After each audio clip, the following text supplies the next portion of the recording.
Suicide Squad Kill the Justice League. Been a hot minute, eh? If you're someone who haven't played the game yet and has seen almost the entire story from YouTube shorts, you might think, oh well, this seems delightful, and you naively goes on to check like, bro, how's the game? Because nowadays buying a game is a big deal when most of the game costs like $100 and $100 for what? For a game that's put together with hopes and prayers. So you check out the game and all you hear is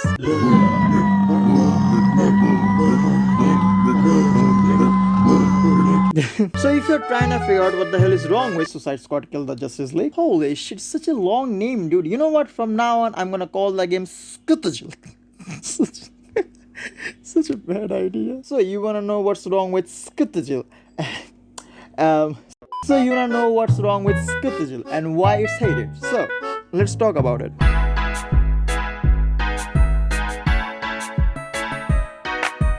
So for the combat is boring. Oh, you didn't get that? I said boring. It's mighty repetitive, but it's a shooting game. You cannot do much combat-wise on your game's main premises. You know what's kind of funny? This running guy managed to get into my videos 3 times in a row. You better not become a running gag. Guy. Anyway. Now, even though I said the combat is kind of boring, but I mean, it's a shooting game. You are not really there for the combat, are you? And no, shooting games usually do not have innovative combat. It can have amazing movement, making the initial fun, but movement is different from combat. I see the combat is really interesting if you're playing as Captain Boomerang. He's a fast-paced teleporting guy and he's really fun. Other guys are just doing the things, you know, playing in the corner or something like that. Playing as anyone other than Captain Boomerang makes the game really boring. And the combat really revolves around this disgusting purple looking thing. It's basically the game screaming at you, "Hey moron, shoot me!" But games like this isn't about combat. I mean, when was the last time you played Call of Duty and complained, "Oh God, why aren't you zipping and zooming all over the place? Why are you running, you fuck?" You don't. The fun comes from following the story and calling each other a dumb cunt in multiplayer. So combat-wise, 8 out of 10 really. On second thought, I think I'm gonna dock a point because I cannot call another player a little bitch on the multiplayer. But Captain Boomerang alone makes the game extremely fun to just zip and zoom all over the place. And because it's a shooting game and I kinda didn't really have massive expectation when I got into the game, so I was satisfied, to be honest. No, I think I should phrase that right. I was fulfilled, for fuck's sake.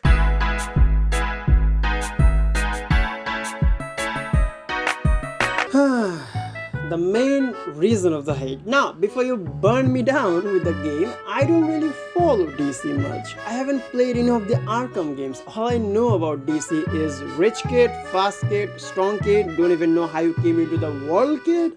Get it? Like Amazonian, no male person with questionable jewelry, kid. And yes, talks to fish. So as a person who has little to do with DC, I really like the game. And it's not like I'm totally clueless about DC. I have some knowledge. And the Suicide Squad game seems to be on point. The game has this amazing humor going on the entire time, even at the most serious moment. I mean, there's Harley and Boomerang on the team. It's kinda expected, to be honest. And I laughed out multiple times while watching the story, which, trust me, is not an easy feat. I usually do not laugh at all.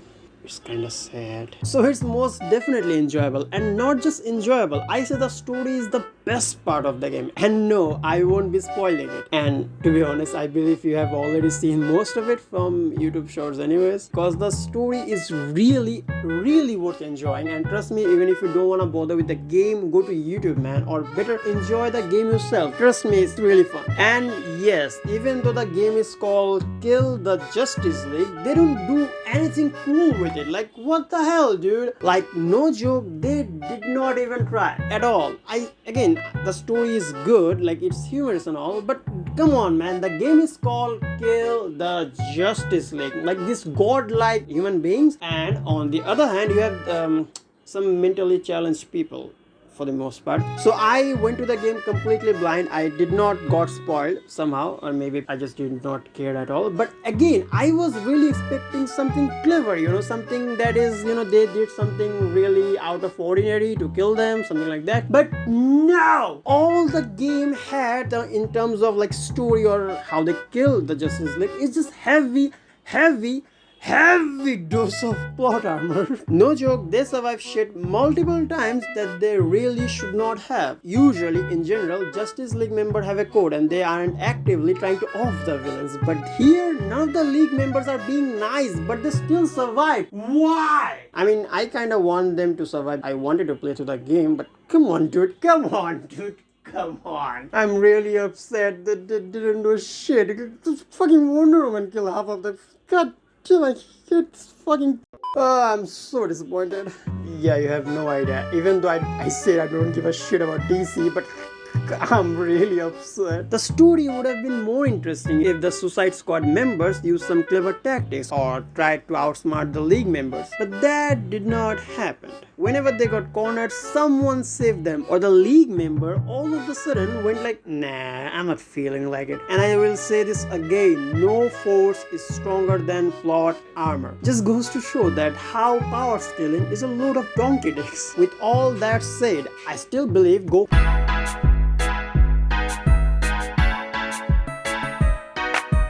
Now, I'm not gonna go in depth like how some characters are great looking, some not, this and that. Because frankly, I have no idea. And honestly, they look fine, dude. The design I feel like is on point. Because I have checked some of the comics and I feel like it's on point. I do not know, please don't kill me. So I'm not really gonna bother talking about that. But what we do gonna talk about is why the hate. You know how I am very vocal about how much I hate modern games, right? And this game may well as be one of the reasons. Now what I mean by that is when the game was released, it was a live service game. And what that means is you have to be online to play the campaign, even though the campaign had nothing to do with you being online. And there was, get this, a battle pass. A battle pass on a story-based game. What? And the game being live service means you don't really own the game. The moment the dev team feel like, well, we are done and pull the plug, the game is gone and you cannot play the game anymore. And this is what is wrong with gaming nowadays. I personally, don't get me wrong, I personally wholeheartedly believe pirating is the way to go. I mean, if buying isn't owning, pirating isn't stealing. Change my mind. And just to prove this point, the people, get this, the people who paid for the game in advance without even seeing what the fuck they're paying for, and you know there are tiers to how much you want to get fucked, right? Like there are basic tiers which probably just fingers you, and there is deluxe tier. They shove their foot in your ass on that tier. And people who paid for that deluxe fuck this is not a good analogy. Oh my god, what if some kids watching this shit?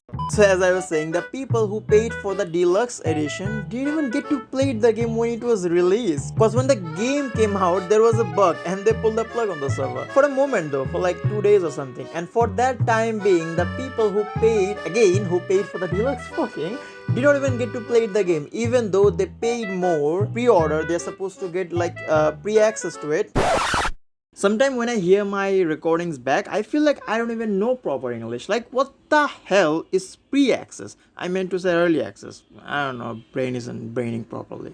So people who paid upfront for the deluxe edition did not got it. Gaming in 2025. So now, why am I even saying the game was live service? Because, as you can see, I am playing the game offline. Which how it should have fucking supposed to be from the get-go. Now, even though they have learned from the mistake and made the game available offline, but it still kind of left a bad taste in people's mouth. And the story. Even though I said the story was fucking amazing, I mean, I kind of felt like it. If you were a DC fan, you would have a lot of fucking questions. Even though not good idea, my friend, about DC, I still have a lot of fucking questions. Like, why the fuck Superman was able to manhandle Wonder Woman, even though there was a huge ass kryptonite lovingly placed in between his titties.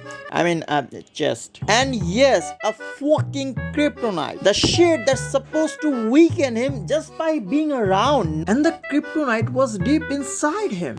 No, that sounds so wrong. You get the point, right? The shit was inside him. He was still moving, not just moving. He was fucking manhandling Wonder Woman.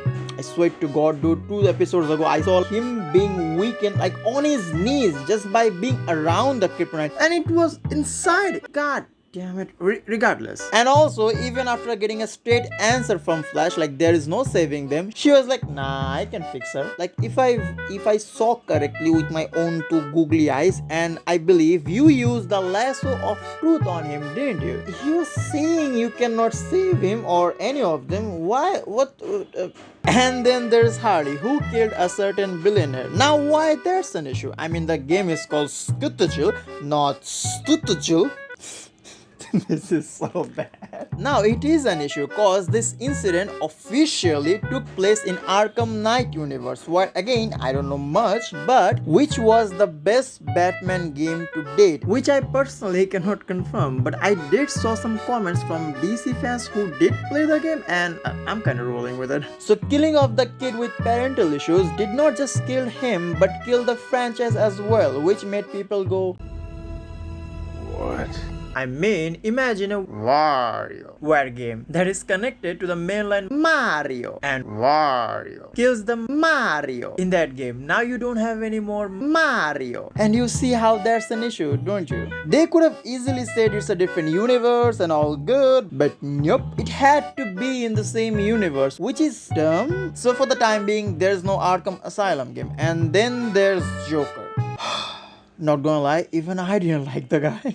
Like, dude, you okay? As a casual gamer, the game is really fun. Like 8 out of 10 really. But game like these almost always played by the respected fan base. And if you cannot satisfy them, you have an issue. Because the next second you will see a bunch of people screaming at each other on Twitter. And yes, Twitter, I'm not calling it X, for fuck's sake. I'm not calling it X. And people are saying this is Marvel Avengers all over again. And no, fuck no, I will die on this hill. That no fucking way. You know why I said it? Because I played both of them. I played Marvel Avenger, and that game was borderline insufferable. Is it the word insufferable? I don't know. I'm not good with English. Like, no joke, you have no idea how much trash Avenger was. I wasn't even able to finish the game, for crying out loud. Skuttajil didn't even have any grinding or anything like that. You don't even necessarily have to do the side quest to finish the game. And on the flip side, in fucking Avengers, I wasn't able to finish the game. I found the story really interesting, how the game was rolling. Considering I'm an Avengers fan, not a big one, but a good one, I really wanted to finish the game. I really wanted to see where the fuck Avengers is going. But guess what?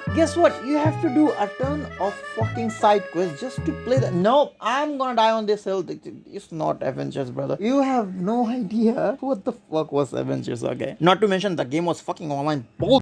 Oh my god, I feel like I started a tangent on Marvel Avengers. Okay, now back to the game. If you just ignore the angry group of people, the game is really fun. The story is humorous and has great moments. The combat is also really fun for the most part. And it's not like anything what people are screaming on the internet. And at the end of the day, bro, they're just fictional characters. I don't see how you have to argue over who did what and if there's gonna be any Arkham games or not. If the game were really that amazing and fan favorite, I believe the dev team will come up with some shit no matter what. And guess what, baby? Corporate idiots loves money. So arguing over fictional characters just feel like a waste of energy, honestly. And trust me, if the new Arkham Asylum game came out, you fuckers will be complaining. Because just look at the gaming landscape. I swear to God, it's gonna be another Dark Souls title. Because any other genre right now is fucking failing. I'm gonna stop playing games. This is so bad. Alright, so long story short, this is why I played through Skuttajil. And you also kinda have to.